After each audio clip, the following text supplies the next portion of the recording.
बिस्मिल्लाहिर्रहमानिर्रहीम।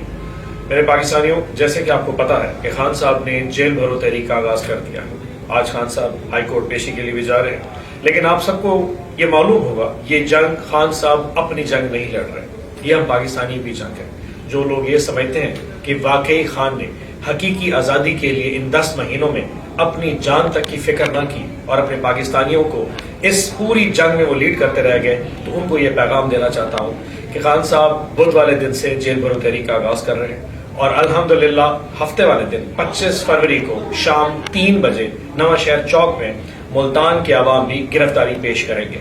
हम मुल्तान की तहरीक इंसाफ की तंजीम ने 200 रजाकारों की लिस्ट तैयार कर ली है, लेकिन इन 200 रजाकारों के साथ पूरा मुल्तान नवां शहर चौक जाएगा और 200 रजाकार वहां पे जाके पेश होके अपनी गिरफ्तारी पेश करेंगे। और ये जो गिरफ्तारी है ये वो अकेले लोग नहीं होंगे। मेरी मुल्तान की आवाम से दरखास्त है, आप अपने दोस्तों के साथ, अपनी फैमिलीज के साथ, अपनी तहरीक इंसाफ के तमाम कारकुन, तमाम लीडरान नवां शहर चौक 3 बजे हफ्ते वाले दिन पहुंचे, ताकि हम इस पूरे पाकिस्तान को पैगाम दे सके मुल्तान की आवाम इमरान खान के साथ है। मुल्तान के तमाम लोग जो समझते हैं कि वाकई इमरान खान हक और इंसाफ पे खड़ा है, सच पे खड़ा है, वो उस दिन वहां पे आके हाजिरी देंगे और उन 200 लोगों की गिरफ्तारी को एक दफा तमाम मुल्तान आके देखेगा और पूरा पाकिस्तान देखेगा कि हम लोग इस वक्त हकीकी तौर पे अपने लीडर, अपने पाकिस्तान के साथ खड़े हैं। इमरान खान जिंदाबाद, पाकिस्तान जिंदाबाद।